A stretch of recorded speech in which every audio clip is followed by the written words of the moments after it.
Bonsoir à tous, bienvenue dans ma bulle de sagesse. Je suis ravie de recevoir aujourd'hui Aurélie Godefroy. Bonjour Aurélie. Bonjour Myriam. Alors Aurélie, je vais quand même vous présenter, mais je pense que voilà, vous êtes une personnalité bien connue sur notre antenne de télévision, puisque vous êtes une présentatrice sur France 2. Vous présentez l'émission Sagesse bouddhiste tous les dimanches. Mais Mhm. voilà, mais ce n'est pas votre seul. Vous êtes journaliste à la base et vous réalisez aussi des podcasts pour l'Inexploré. Et puis vous écrivez notamment pour Le Monde. Oui, je suis aussi réalisatrice de documentaires et scénariste. Voilà, pour être tout à fait complète. Ah oui, en effet. Donc plein de casquettes. Et vous êtes également auteur d'une dizaine de livres. Et Mhm. votre dernier livre dont on va parler tout à l'heure en fin d'émission s'appelle Amoureuse. Voilà, donc Tout on pourrait dire à que fait. C'est le petit dernier. c'est le petit dernier, voilà. Alors c'est pas un roman, on pourrait dire que c'est un essai. Vous dites que c'est un témoignage. Est-ce que vous êtes d'accord avec peut-être la notion d'un essai philosophique? Alors, essai, oui, philosophique, un peu moins, parce que justement, ce que j'ai essayé de faire à travers ce livre, c'est d'aborder l'amour par le prisme des femmes, donc de Ouais. l'Antiquité jusqu'à nos jours, mais que ce soit à travers la mythologie, l'histoire, la littérature, mais aussi la psychologie et ce qui se passe aujourd'hui, l'actualité. Donc en fait, c'est pas, je dirais pas que c'est philosophique à 100%. Il y a de la philosophie, mais il n'y a pas que ça. En fait, Ouais. c'est un essai qui est beaucoup plus ouvert, j'allais dire, que mes autres livres, où justement, je témoigne aussi un peu de mon expérience et voilà, c'est un entre-deux, on va dire. Ouais. On apprend des choses, beaucoup de choses, je pense, mais en même temps, je voulais que ce soit léger, que ce soit Ouais. agréable à lire et pas trop lourd, justement. Ah oui. Un portrait de l'amour féminin, si on peut dire. Voilà, Oui. à travers les siècles et millénaires. Oui. On viendra peut-être un peu plus tard en fin d'émission, mais j'aimerais d'abord, comme avec tous mes invités pour cette émission Envie de sagesse, bien, on aimerait vous rencontrer un peu plus, justement, vous, Aurélie. Alors voilà, comment, bon, déjà, vous présentez l'émission Sagesse bouddhiste, ce n'est pas anodin. Est-ce que c'est d'abord on va dire, votre spiritualité à vous?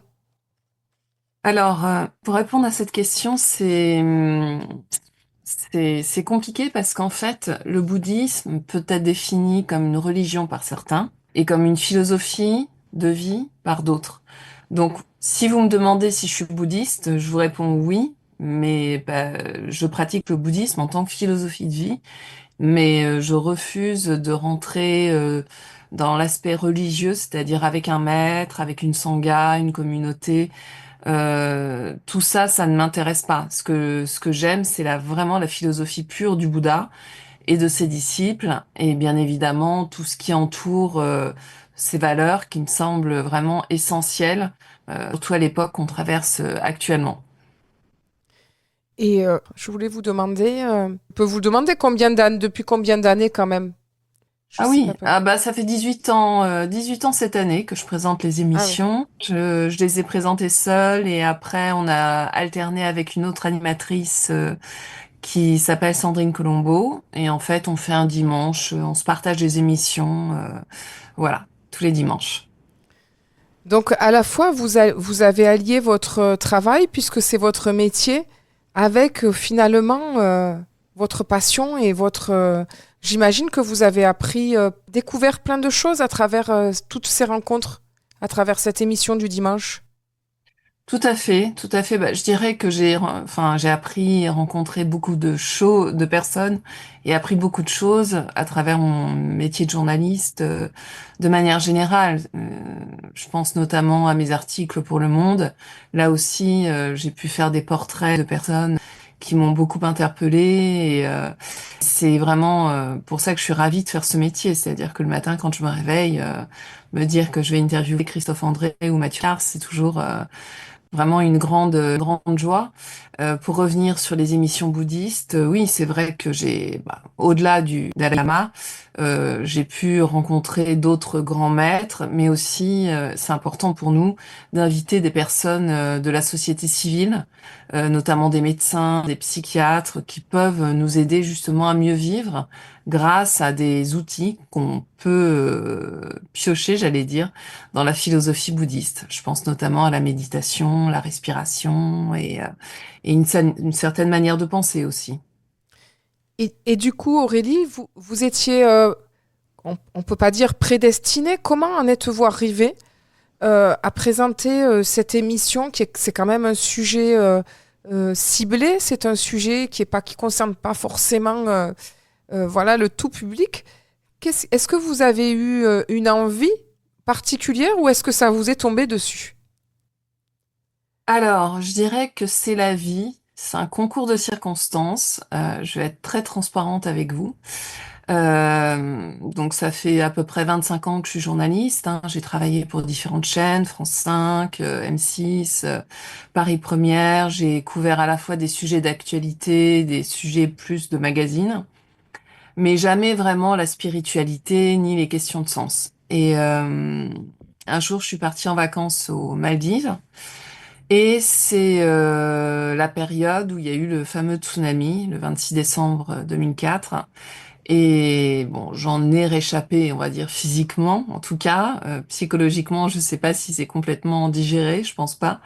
Mais du coup, quand je suis rentrée à Paris, j'ai réalisé justement à quel point j'avais eu de la chance d'être passée à travers quelque part et enfin, aussi, j'ai réalisé que cette vie était vraiment précieuse dans le bouddhisme, précieuse vie humaine, et c'est le cas.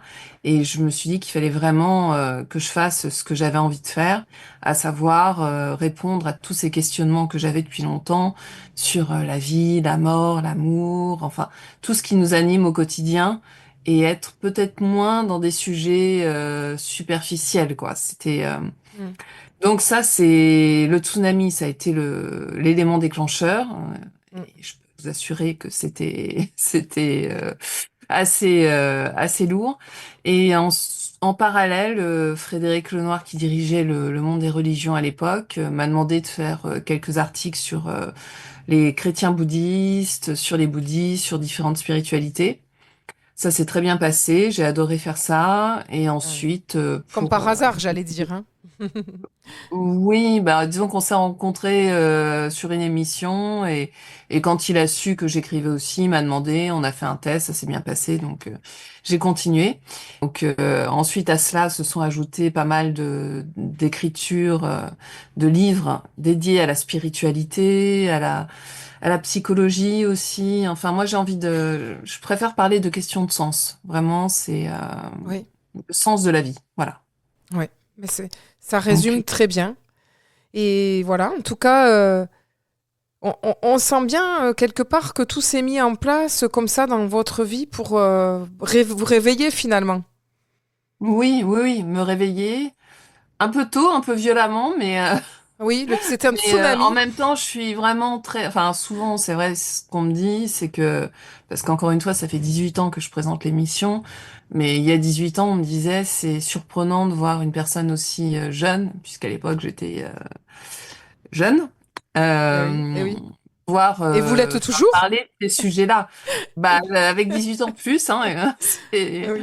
mais disons que, bon, en tout cas, je suis pleine de gratitude d'avoir été orientée ainsi, parce que moi, enfin, je suis nourrie par les livres, les rencontres. Là, j'anime aussi, je l'ai pas dit tout à l'heure, mais les webinaires de l'école de philo de Oui. Frédéric Lenoir tous les jeudis soirs, donc à chaque fois avec un philosophe différent et une thématique différente. Et bah, là, si tout se passe bien, je m'apprête aussi à monter un colloque autour de Jung pour les 150 ans de sa naissance ou de sa mort, je sais plus exactement, d'ici la fin de l'année. Donc en fait, voilà, à chaque fois, c'est des choses qui vraiment me tiennent à cœur. J'aurais du mal à faire un métier qui m'interpelle moins, je dirais. Eh bien, merci Aurélie. Je vous propose une première pause musicale et nous allons nous retrouver tout de suite après. Vous écoutez Bulle de sagesse et je suis en compagnie d'Aurélie Godefroy. Aurélie Godefroy, journaliste et qui présente notamment Sagesse bouddhiste sur France 2, mais qui a également multiples casquettes, comme nous l'avons vu tout à l'heure. Auteure, journaliste pour Le Monde et présentatrice aussi de podcasts, entre autres. Tout à Alors, fait. alors Aurélie, vous nous partagiez votre chemin de vie. Voilà, Oui. ce qui a déclenché chez vous une envie de vraiment mettre du sens dans tout ce que vous proposez, ça a été d'abord ce fameux tsunami dont vous nous parlez, qui a été Mhm. voilà, un vrai tsunami et en même temps un tsunami dans votre vie, Oui, au sens propre et et figuré, on va figuré. dire. Oui, oui, Oui. oui.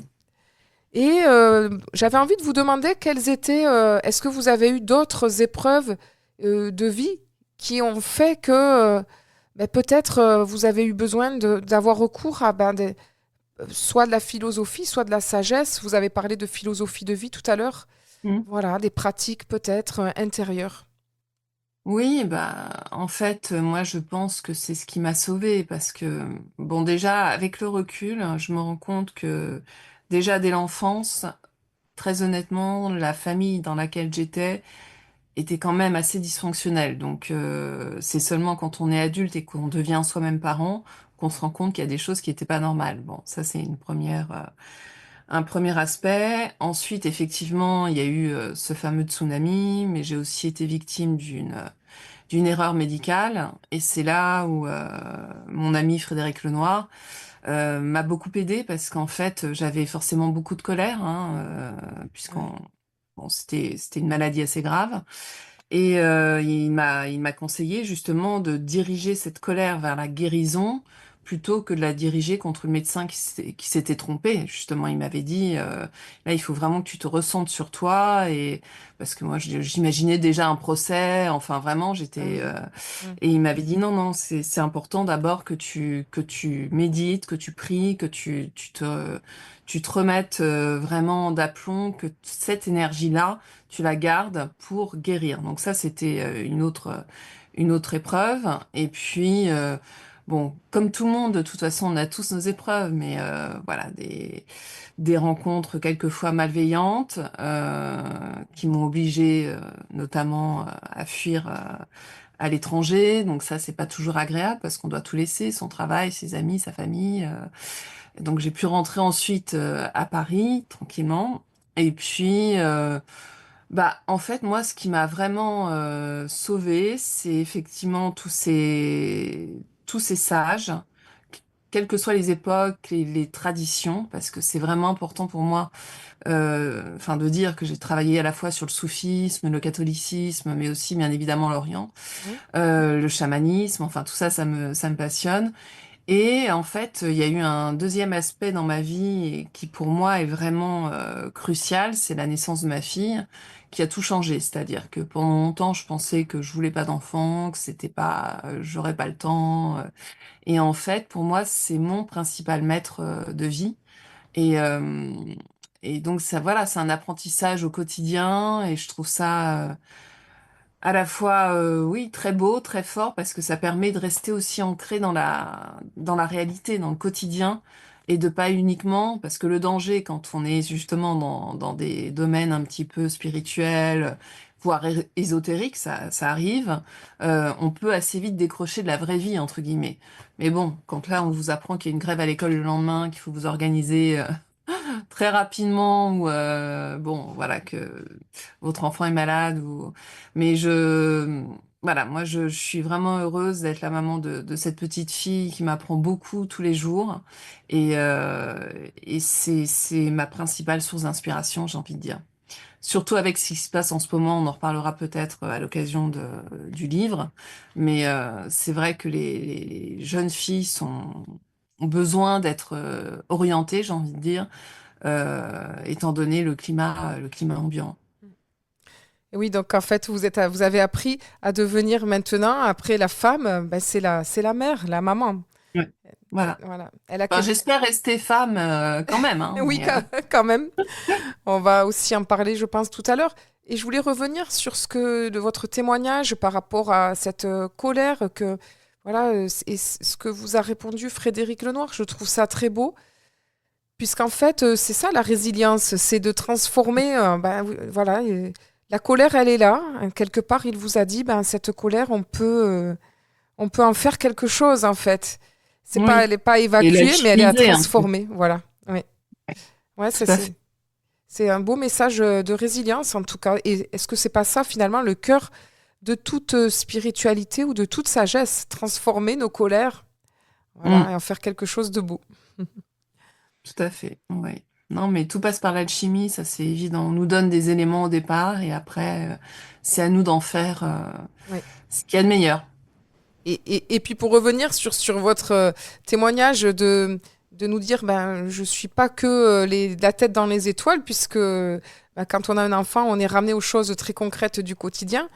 Je dirais, mais est-ce que aussi, ça c'est le propre des grands sages qui nous disent, mais finalement, la sagesse et la spiritualité, c'est pour les toutes petites choses du quotidien. Ça aide aussi. Oui, ça aide aussi. Bah, la sagesse, c'est pour tout, hein. Très Ouais. honnêtement, après, ça veut pas dire qu'on s'énerve jamais ou qu'on est toujours très zen. C'est voilà, mais je pense que la sagesse, déjà, ça passe aussi par une pratique. C'est-à-dire, Ah moi, oui, je médite, ça ouais, passe par le corps. ouais, Il faut arrêter de penser que la sagesse est uniquement mentale, enfin c'est intellectuel. ouais. Ça c'est quelque chose qu'on a longtemps dit dans les traditions occidentales, judéo-chrétiennes, alors qu'en Orient, le corps est beaucoup plus mis à contribution. Et ce corps nous permet justement de d'allier la sagesse avec enfin oui notre cerveau et notre cœur, enfin d'être complètement aligné, quoi. Donc, n'oublions pas le corps dans cette quête de sagesse, c'est important. Alors, j'aimerais aussi vous demander quelles sont les grandes rencontres parmi toutes ces belles personnes que vous avez rencontrées. Est-ce qu'il y en a une ou deux qui vous vient là spontanément? Une rencontre qui vous a vraiment marqué par l'état d'être de la personne? Bah, moi, il y en a plein, mais bon, j'hésite entre deux, donc je vais vous dire les deux. Les deux. Moi, il y a Mm. Christophe André, sans aucun doute, parce que euh, bon, je ne vais pas trahir de secret en disant que malheureusement, les personnes qui, quelquefois, représentent de grandes valeurs, ou les écrivent dans leurs livres, ne les incarnent pas forcément. Et Christophe est vraiment une personne que je trouve profondément alignée.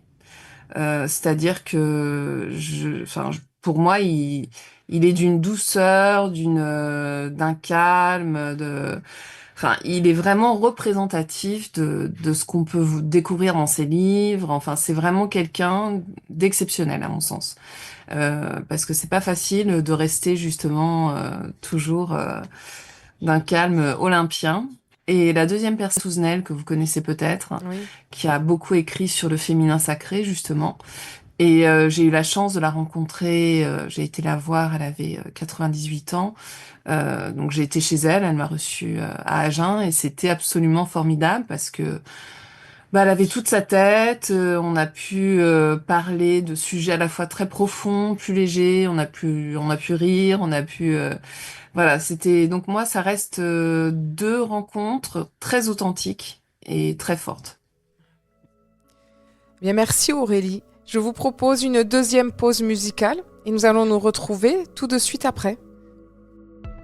Vous écoutez Bulle de sagesse et je suis en compagnie d'Aurélie Godefroy. J'ai la chance d'avoir avec moi en studio virtuel bien sûr, Aurélie Godefroy, qui présente notamment elle aussi une émission de sagesse, sagesse bouddhiste sur France 2, que vous avez certainement vue maintes fois. Voilà, vous êtes aussi auteur, vous avez écrit des articles, vous écrivez des articles pour Le Monde et vous avez écrit une dizaine de livres. Et on va Mhm. parler du petit dernier qui s'appelle Amoureuse. Au pluriel. Amoureuse au pluriel, et c'est ça, hein. Mhm. Et vous l'avez voulu en sous-titre Les femmes et l'amour d'hier à aujourd'hui, chez Guy Voilà. Daniel. Voilà. voilà, donc moi j'ai envie de vous demander, donc tout à l'heure vous nous avez dit, bon, j'ai voulu me pencher sur ce qu'était l'amour chez les femmes depuis, donc à travers les époques. Mais alors la Hmm. question que l'on peut se poser et à laquelle vous répondez un petit peu d'ailleurs derrière votre livre, pourquoi aujourd'hui écrire sur l'amour, ce sujet, voilà, qui est déjà tellement, tellement, tellement, on va dire, ouais, fait, intarissable en fait. Oui, oui, oui. Bah pour deux raisons, c'est que la première chose, c'est que je trouve qu'on est vraiment à un moment de bascule concernant les pratiques amoureuses. Euh, Pas pour le meilleur d'ailleurs, je pense. Moi, j'ai terminé mon livre au moment du procès de Mazan avec Gisèle Pellicot. Donc, bon, on arrive quand même aujourd'hui à des pratiques de soumission chimique, entre autres, qui sont dramatiques. Et en fait, je me suis rendu compte aussi qu'il n'y avait jamais eu vraiment de livre écrit sur l'amour à travers le regard des femmes. C'est-à-dire, enfin, de l'Antiquité jusqu'à nos jours, parce qu'en fait, l'amour a longtemps été réservé, contrairement à ce qu'on pourrait penser, aux hommes. Parler d'amour pour les femmes, c'était tabou. On ne parlait pas de désir, encore moins de plaisir. Donc, en fait, j'ai voulu faire à la fois une première partie un peu historique sur la manière dont l'amour a été appréhendé, donc à travers les siècles, de la mythologie, comme vous l'avez dit, jusqu'à aujourd'hui. À travers la littérature aussi, puisqu'en fait, bah, les femmes ne pouvant pas forcément parler d'amour, elles se réunissaient dans des cercles, c'est notamment au moment de la Révolution française, pour évoquer ces sujets-là. Et, s'ensuivait ensuite un échange épistolaire qui était en général assez passionnant. Mais il faut savoir que le mot de désir, par exemple, encore une fois, bah, c'était pas pour elles. Enfin, on leur interdisait un petit peu de parler de ça. Donc, j'ai voulu creuser. Et en fait, ça rejoint un autre livre que j'ai écrit il y a une dizaine d'années qui s'appelait Les religions, le sexe et nous. Et dans ce livre, en fait, j'ai pris les textes sacrés des trois traditions monothéistes, plus certains textes orientaux, bouddhistes, hindouistes, et j'ai regardé tout ce qui était dit justement sur la sexualité. Donc, encore une fois, le plaisir, le désir, le devoir conjugal, la femme, enfin bon, tous les sujets liés à la sexualité. Et en fait, il y a un dénominateur commun qui est apparu pour les traditions monothéistes, Mhm. c'est que la femme était la source de tous les maux. Voilà. Donc en fait, Ouais. impure par ses règles, source de tentation, c'était vraiment la femme qui posait problème dans toutes les religions monothéistes, hein, j'insiste. En Orient, c'était moins le cas. Et donc, du coup, c'est aussi pour ça que j'ai voulu creuser en me disant, mais pourquoi est-ce que la femme a autant fait peur? Pourquoi est-ce que l'amour a été aussi difficile aussi à conquérir pour elle? Et pourquoi ça continue à l'être? Ouais. Parce que, donc, il y a deux parties. Il y a Oui. cette partie, je vous l'ai dit, assez historique, Historique. littéraire, Mm, mm. et une deuxième partie plus psychologique Oui. où là, en fait, j'essaye de voir aujourd'hui ce qui se passe, notamment avec bah, les réseaux, les nouveaux. Enfin, j'ai intitulé un chapitre L'amour sous algorithme, parce qu'en fait, c'est ni plus ni moins ça. C'est-à-dire que maintenant, on se parle plus vraiment, on se rencontre plus vraiment. C'est vraiment des questions d'algorithme et en fait, bah, c'est pas toujours pour le mieux. Voilà, on est des fois dans la surconsommation de ce qu'on croit être l'amour, alors que finalement, c'est pas vraiment de l'amour puisqu'il n'y a pas de Ouais. rencontre. Ouais. Donc voilà, pour vous résumer un petit peu le cheminement du livre, c'est comme ça que j'ai souhaité procéder, sachant que j'ai été très frustrée de devoir le terminer, mais il fallait bien le finir à Ah un oui. moment donné, Ouais. parce que j'avais vraiment envie de parler de plein d'autres choses, mais voilà, Il y aura fallait ça. peut-être une suite ou peut-être, Ouais. voilà, ce qui me vient, ben, peut-être une tournée de conférences où vous allez nous présenter, voilà, votre perception Hmm. de l'amour. Ah, j'aimerais bien, j'aimerais bien. Mm. Ouais, Moi, ouais. quand vous parliez, ce qui me venait, c'est est-ce que vous avez eu le sentiment que ben, il y a eu donc une évolution de la femme jusqu'à un certain seuil et puis qu'aujourd'hui, ben, lorsqu'on vous lit et lorsqu'on vous entend, il y aurait comme une espèce de régression finalement, due aux réseaux sociaux, due à une pression peut-être de l'image que l'on veut donner. Voilà, C'est vrai qu'il y a eu une révolution dans les années 70, ça, on peut absolument pas le nier. C'est vraiment, ça a complètement bousculé les codes, la femme s'est libérée, j'allais dire justement. un petit peu même avant, avec Colette, notamment dans la littérature. Oui, oui, oui, mais Ouais. alors justement, ce que j'allais vous dire, dans la littérature, les femmes ont longtemps été obligées d'écrire sous pseudonyme, notamment masculin. Ce qu'a fait Colette à un moment donné de sa vie, puis elle s'est émancipée, et tant mieux, c'était super. Mais donc en fait, on va dire qu'effectivement, il y a eu une libération, en tout cas en plein dans les années 70, c'était beaucoup Mm. plus facile avec la pilule et puis aussi le mouvement, j'allais dire lesbien, qui était très présent et qui a poussé les femmes à s'exprimer. Donc ça, c'était vraiment chouette. Donc voilà, cette grande vague féministe a chamboulé pas mal de choses. Mais aujourd'hui, effectivement, on a le sentiment peut-être d'un retour en arrière, parce que moi, ce que je vois, et c'est ce qui m'horrifie, c'est que, alors, est-ce que c'est dû au porno auquel les enfants ont accès Bien trop tôt, bien trop assez tôt. rapidement, Mm, mm, malheureusement, mm, ou est-ce que c'est dû justement aux mm. réseaux sociaux aussi, où il y a des choses qui circulent, bon. Mais moi, ce que je remarque, c'est qu'il y a des problèmes vraiment chez les enfants de plus en plus jeunes. Voilà. Euh, Tout si à je dois fait. donner juste un exemple, il y a pas dans une école pas très loin de chez moi, qui est un quartier plutôt favorisé, hein, il y a eu une descente de gendarmerie dans les toilettes d'une école maternelle parce qu'il y avait déjà bah, alors, on peut dire que c'est joué au docteur. Bon, moi, je suis un petit peu circonspect par rapport à ça, mais il y a eu des faits assez graves qui se sont produits et on se rend compte que là, bah oui, quand on sait que la moyenne des enfants, enfin, regarde pour la première fois un film porno entre 11 et 13 ans, je trouve que ça fait peur. Et donc, comment est-ce qu'après on peut avoir une sexualité, j'allais dire saine, Épanoui, oui. Mm. et épanouie? C'est compliqué. Donc Oui, moi j'ai effectivement. voulu aussi, enfin c'est aussi une forme de mise en garde. Je pense que l'éducation se fait à l'école, mais elle se fait aussi beaucoup à travers les parents, bien évidemment. Moi j'aimerais que les mamans parlent assez vite à leurs petits garçons du respect du corps de l'autre. C'est vraiment important. Et aussi, bon, on est obligé maintenant de parler de plus en plus tôt aux petites filles, voilà, de mettre des limites et de justement se faire respecter parce que on se retrouve confronté à des situations qu'on n'aurait peut-être pas vues il y a quelques années, quoi. Oui, c'est vrai. Je vais vous proposer, Aurélie, une troisième pause musicale. Et j'aimerais quand même qu'on continue. Je vous laisserai le mot de la fin et quand même explorer un tout petit peu encore ce sujet qui vous passionne tout de suite après la pause musicale. À tout de suite. À tout de suite. Je suis en compagnie d'Aurélie Godefroy pour mon émission Bulle de sagesse. Aurélie Godefroy, présentatrice de Sagesse bouddhiste sur France 2 et également auteure de nombreux ouvrages. Et donc, vous étiez en train, Aurélie, de nous parler de votre dernier livre, Amoureuse, qui touche au sujet de l'amour chez la femme à travers les époques et l'amour aujourd'hui.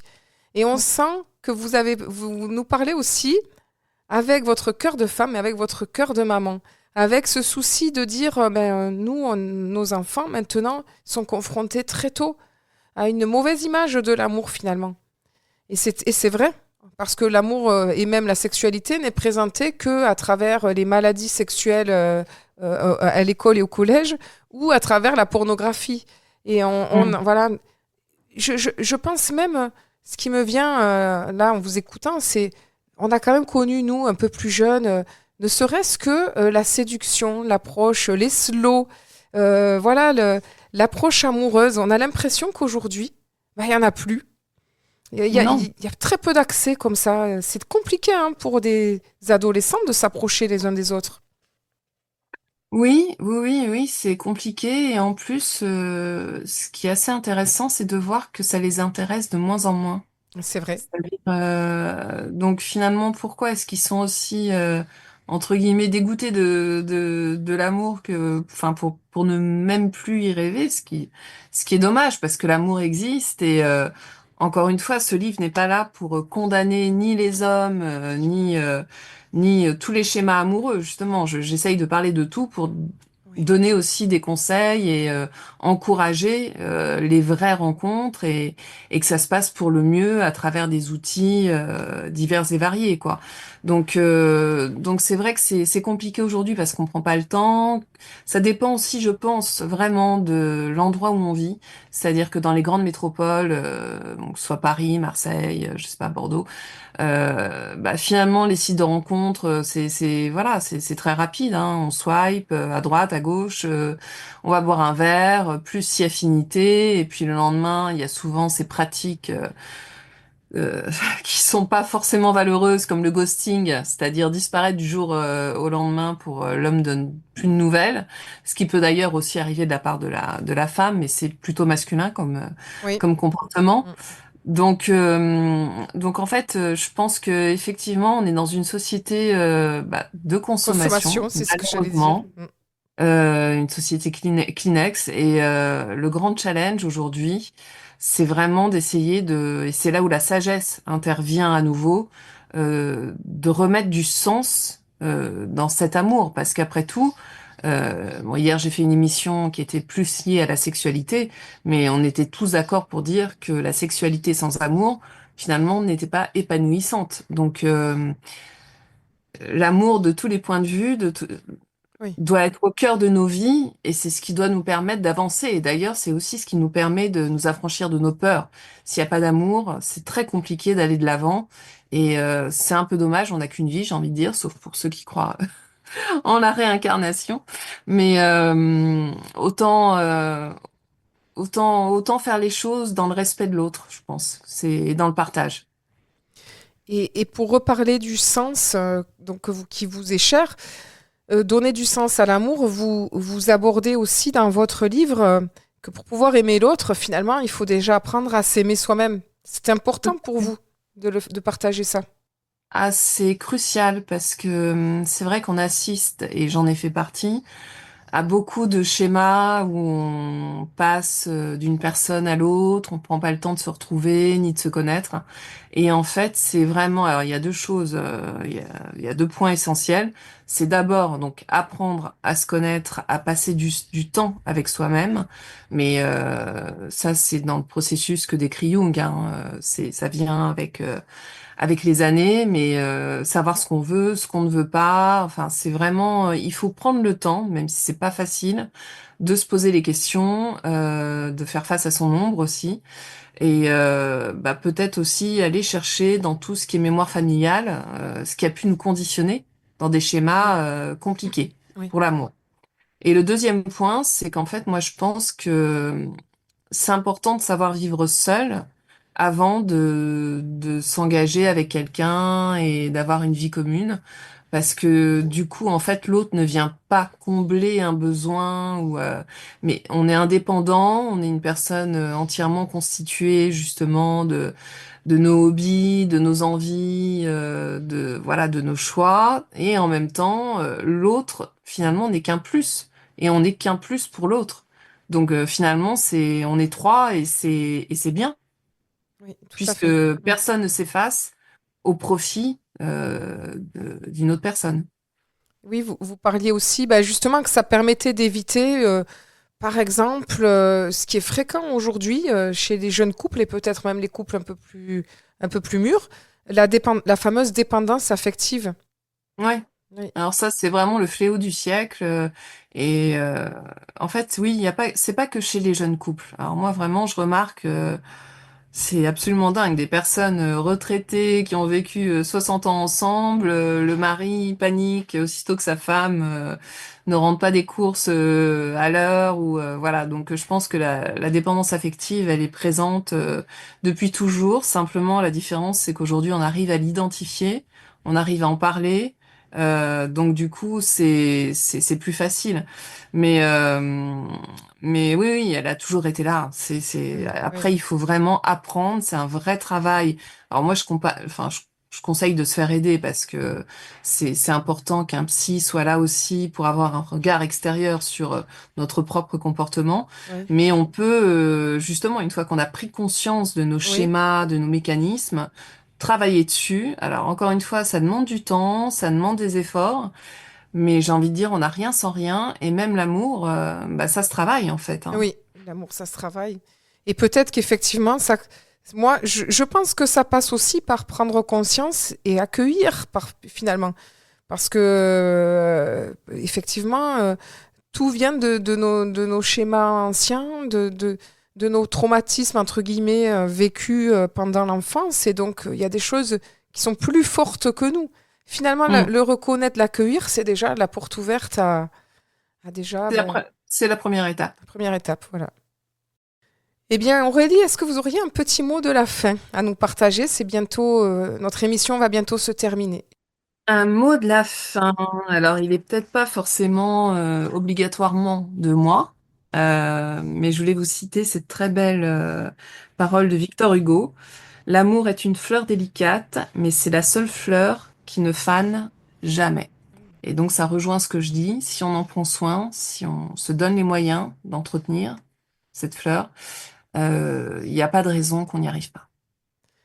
Ben, merci, c'est un très beau message et c'est une très belle image, effectivement. Merci Aurélie. Merci à vous, Myriam. Merci à vos auditeurs. Ben, c'était un plaisir et puis ben, vous êtes la bienvenue pour développer encore ce thème volontiers. Avec grand plaisir. Je vous souhaite une très belle journée. Merci à vous, c'était Bulle de sagesse et quant à moi, je vous donne un rendez-vous la semaine prochaine et je vous souhaite une belle semaine. Au revoir à tous.